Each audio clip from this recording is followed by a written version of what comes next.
Welcome to CC plus.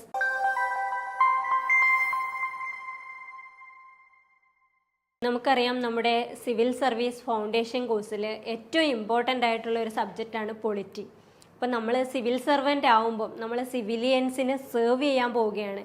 അപ്പോൾ അവിടെ government സിസ്റ്റത്തിൻ്റെ ഒരു ഭാഗമാവുകയാണ് നമ്മൾ. അപ്പോൾ നമുക്ക് പൊളിറ്റിനെ കുറിച്ച് അറിയണം, നമ്മുടെ റൈറ്റ്സ് അറിയണം, ഡ്യൂട്ടീസ് അറിയണം, എന്തൊക്കെയാണ് ചെയ്തു കൊടുക്കേണ്ടത് തുടങ്ങിയ കാര്യങ്ങളൊക്കെ നമുക്ക് അറിയാനുണ്ട്. അപ്പോൾ നമുക്ക് ഏറ്റവും ഫണ്ടമെൻ്റൽ എന്ന് പറഞ്ഞാൽ നമുക്കറിയാം ബേസിക് ആണല്ലേ, ഫൗണ്ടേഷൻ ക്ലിയർ ആയിരിക്കണം. അപ്പോൾ നമ്മുടെ കോഴ്സ് പോലെ തന്നെ നമുക്ക് ഏറ്റവും ഇമ്പോർട്ടൻ്റ് ആയിട്ടുള്ളതാണ് നമ്മുടെ ഫണ്ടമെൻ്റൽ റൈറ്റ്സ്.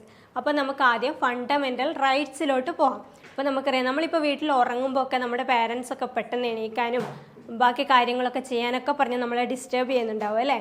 അപ്പോൾ നമുക്കതൊന്നും ചിലപ്പോൾ ഇഷ്ടമാവണമെന്നില്ല. അപ്പോൾ നമുക്ക് വേണമെങ്കിൽ പറയാം നമ്മുടെ ഫണ്ടമെൻ്റൽ റൈറ്റ് ആണ് റൈറ്റ് ടു സ്ലീപ്പ്. അപ്പോൾ അതിനെക്കുറിച്ചൊക്കെ നമുക്ക് പഠിക്കാം.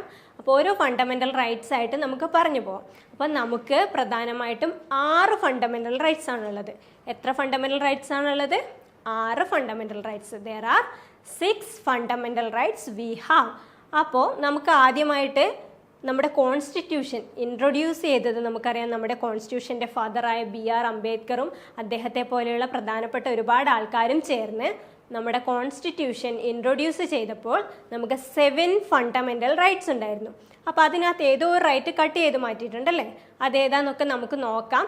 അപ്പോൾ ആദ്യം നമുക്ക് ഇമ്പോർട്ടൻ്റ് ആയിട്ടുള്ള 6 ഫണ്ടമെൻ്റൽ റൈറ്റ്സ് നോക്കാം. First one, right to equality. നമ്മൾ എപ്പോഴും കേൾക്കാറുണ്ട് അല്ലേ, ഈക്വാലിറ്റി ന്യൂസിലായാലും നമ്മൾ എവിടെ ഏത് ഡിസ്കഷനിലായാലും വരുന്നൊരു വേർഡാണ് right to equality. Gender equality, കാസ്റ്റിൻ്റെ പേരുള്ള ഇൻഈക്വാലിറ്റീസ് ഉണ്ടാകാൻ പാടില്ല, അങ്ങനെ ഒരുപാട് ഇൻഈക്വാലിറ്റീസിനെ കുറിച്ചും ഈക്വാലിറ്റി വേണം എന്നതിനെക്കുറിച്ചൊക്കെ നമ്മൾ കേട്ടിട്ടുണ്ടല്ലേ. അപ്പം നമുക്കറിയാം 1950 തന്നെ ഈക്വാലിറ്റി എന്ന് പറയുന്നത് ഒരു ഫണ്ടമെൻ്റൽ റൈറ്റ് ആണ് എന്ന് പറഞ്ഞ് നമ്മുടെ അംബേദ്കർ ഒക്കെ എഴുതി വെച്ചിട്ടുണ്ട്. ഏത് ആർട്ടിക്കിളിൽ? ആർട്ടിക്കിൾ 14 റൈറ്റ് ടു ഈക്വാലിറ്റി പറഞ്ഞിട്ടുണ്ട് അല്ലേ. ആർട്ടിക്കിൾ 14 to 18 ആണ് ഈക്വാലിറ്റിയെ കുറിച്ച് പറയുന്നത്.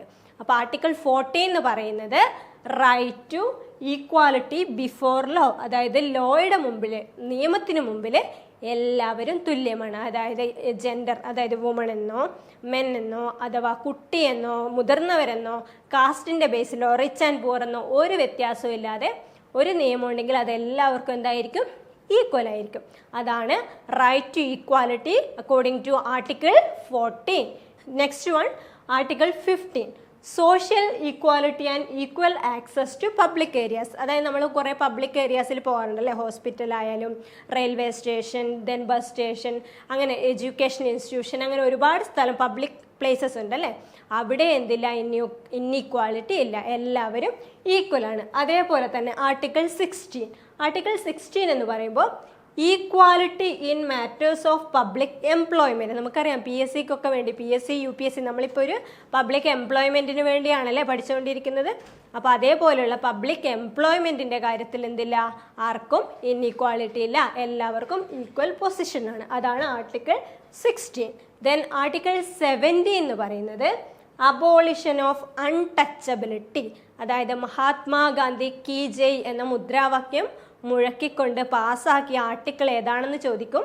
അപ്പോൾ നമ്മൾ പറയണം ആർട്ടിക്കിൾ 17. കാരണം നമ്മുടെ രാഷ്ട്രപിതാവായ ഗാന്ധിജി എന്തില്ല? അൺടച്ചബിലിറ്റിക്കെതിരെ അല്ലേ, അതായത് ഹരിജൻസ് പീപ്പിളിൻ്റെ കൂടെ നിന്ന ആളാണ് അല്ലേ. അതായത് എല്ലാവരും ഈക്വൽ ആയിരിക്കണം, കാസ്റ്റിൻ്റെ ബേസിൽ യാതൊരുവിധ ഡിവൈഡും പാടില്ല എന്ന് പറഞ്ഞ മഹാരഥനാണ് ആര്? നമ്മുടെ ഗാന്ധിജി. അപ്പോൾ അദ്ദേഹത്തിൻ്റെ മുദ്രാവാക്യം, അതായത് മഹാത്മാഗാന്ധി കീ ജയ് എന്ന മുദ്രാവാക്യം മുഴക്കിക്കൊണ്ട് പാസ്സാക്കിയ ആർട്ടിക്കിളാണ് article 17, that is abolition of untouchability.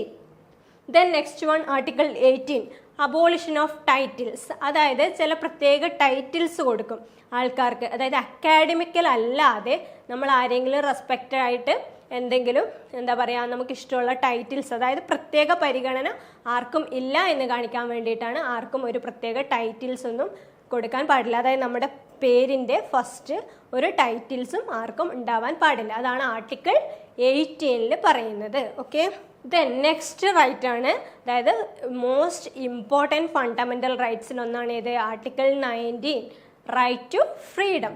ഈ ആർട്ടിക്കിൾ 19 തന്നെ ഒരുപാട് 6 ഫ്രീഡംസ് പറയുന്നുണ്ട്. Freedom of speech and expression, അതായത് നമുക്കൊരു പൊതുസ്ഥലങ്ങളിലായാലും എവിടെയായാലും നമ്മുടെ ഒപ്പീനിയൻസ് തുറന്നു പറയാനും ഡിസ്കഷനിൽ പങ്കെടുക്കാനും ഒക്കെയുള്ള റൈറ്റ് നമുക്ക് എല്ലാവർക്കും ഒരുപോലെ ഉണ്ട്.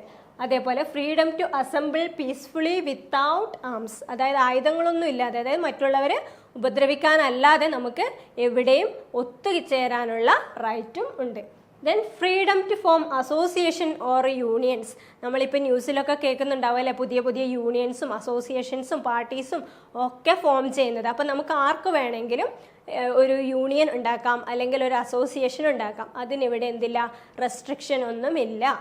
Then freedom to move freely throughout the territory of India, ഇന്ത്യയിൽ എവിടെയും ഫ്രീ ആയിട്ട് സഞ്ചരിക്കാനുള്ള റൈറ്റ് നമുക്ക് എല്ലാവർക്കും ഉണ്ട്.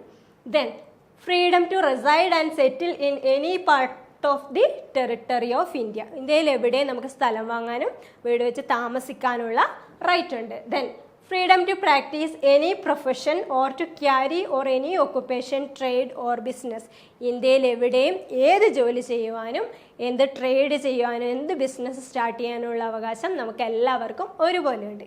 ഇനി അടുത്ത ഒരു എന്താ പറയുക ഫ്രീഡം റൈറ്റ് ആണ് article 20, protection in respect of conviction for offences.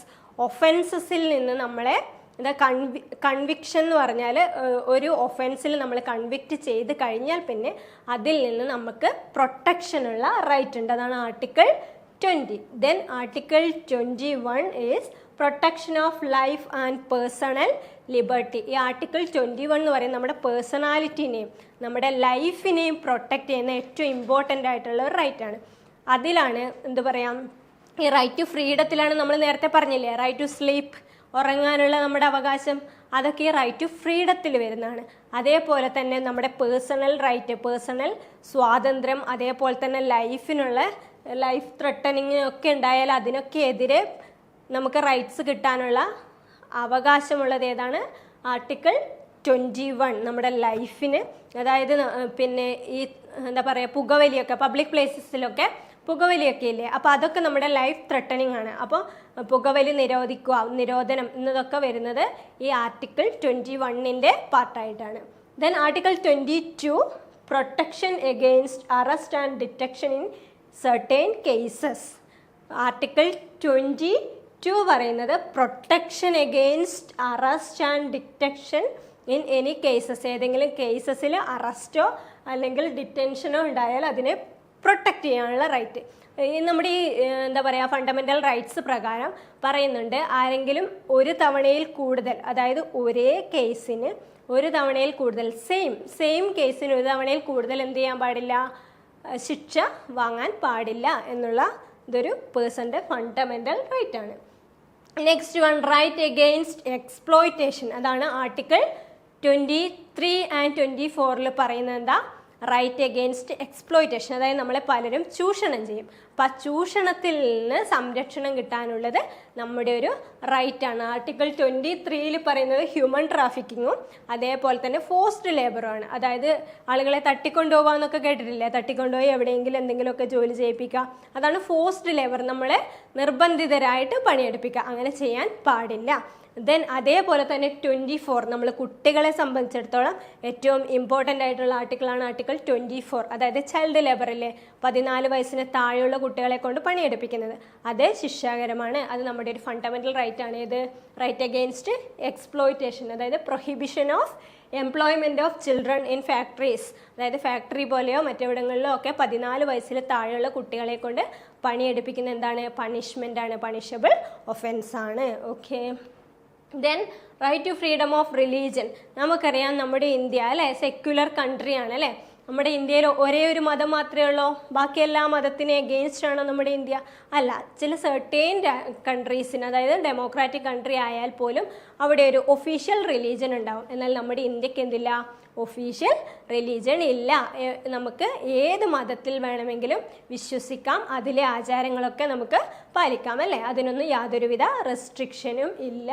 അപ്പോൾ ആർട്ടിക്കിൾ 25 മുതൽ 28 വരെ എന്താണ്? Right to freedom of religion, മതവിശ്വാസത്തിനുള്ള സ്വാതന്ത്ര്യമാണ് അത്. Freedom of conscience and free profession, practice and propagation of religion. നമുക്ക് ആർട്ടിക്കിൾ 25 പ്രകാരം നമുക്ക് ഇഷ്ടമുള്ള മതത്തിൽ വിശ്വസിക്കാം, അതിനെ പ്രചരിപ്പിക്കുകയും ചെയ്യാം.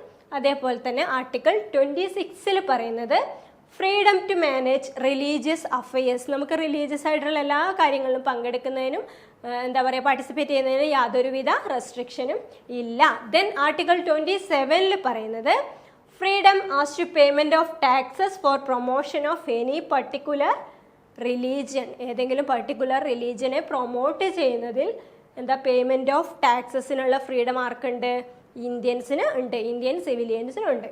Then Article 28, freedom as to attendance at religious instruction or religious worship in certain educational institution. നമുക്കറിയാം റിലീജിയസ് ഇൻസ്റ്റിറ്റ്യൂഷൻ ഒരുപാടുണ്ടല്ലോ, എഡ്യൂക്കേഷണൽ ഇൻസ്റ്റിറ്റ്യൂഷൻ ഒക്കെ ഉണ്ട്. അവിടെയൊക്കെ റിലീജിയസ് പ്രാക്ടീസ്, അതായത് നിർബന്ധിതമല്ലാത്ത റിലീജിയസ് പ്രാക്ടീസസ് നടത്താനുള്ള റൈറ്റ് ആർക്കുണ്ട്? ഇന്ത്യൻ സിറ്റിസണിന് ഉണ്ട്. സിവിൽ സർവീസുമായി ബന്ധപ്പെട്ട് നിങ്ങൾക്ക് ഒരുപാട് ഡൗട്ട്സും കാര്യങ്ങളൊക്കെ ഉണ്ടാവും. നമ്മുടെ കോഴ്സിനെ പറ്റി നിങ്ങൾക്ക് ഡൗട്ട്സ് ഉണ്ടാവും. അപ്പോൾ നമ്മൾ ചിന്തിക്കും, ഇപ്പോൾ നമുക്ക് നമ്മുടെ കോഴ്സ് പ്രൊവൈഡ് ചെയ്യുന്നത് 4ാം ക്ലാസ് മുതൽ 10ാം ക്ലാസ് വരെയുള്ള കുട്ടികൾക്ക് വേണ്ടിയിട്ടാണ്. അപ്പോൾ ഇത്ര ചെറുപ്പത്തിലെ സിവിൽ സർവീസിനെ കുറിച്ച് പഠിക്കണോ, അല്ലെങ്കിൽ എന്താണ് അതിൻ്റെ ആവശ്യകത, പിന്നെ കുട്ടികൾക്ക് ഇത് ഉപകാരപ്പെടുമോ, അങ്ങനെയുള്ള ഒരുപാട് ഡൗട്ട്സ് നിങ്ങൾക്കുണ്ടാവും. അപ്പോൾ നിങ്ങളുടെ ഡൗട്ട്സ് ഒക്കെ ക്ലാരിഫൈ ചെയ്യാനായിട്ട് നമ്മളൊരു വെബിനാർ കണ്ടക്ട് ചെയ്യുന്നുണ്ട്. ഈ വരുന്ന ഒക്ടോബർ 27 CC+ൽ നിങ്ങൾക്ക് ഗൂഗിൾ മീറ്റ് വഴി ഒരു വെബിനാർ ഉണ്ടായിരിക്കും. അപ്പോൾ നിങ്ങൾക്ക് അത് ഗൂഗിൾ ഫോം വഴി രജിസ്റ്റർ ചെയ്യാം, അല്ലെങ്കിൽ എന്തെങ്കിലും സംശയമുള്ളവർക്ക് നമ്മുടെ CC+ൻ്റെ കോൺടാക്ട് നമ്പറിൽ കോൺടാക്ട് ചെയ്യാവുന്നതാണ്. ദെൻ നമുക്ക് നമ്മുടെ അടുത്ത ഫണ്ടമെൻ്റൽ റൈറ്റ്സ് ആയ റൈറ്റ് ടു ഗെറ്റ് എഡ്യൂക്കേഷൻ. അത് നമ്മൾ കുട്ടികളുടെ എല്ലാ അവകാശമാണല്ലേ.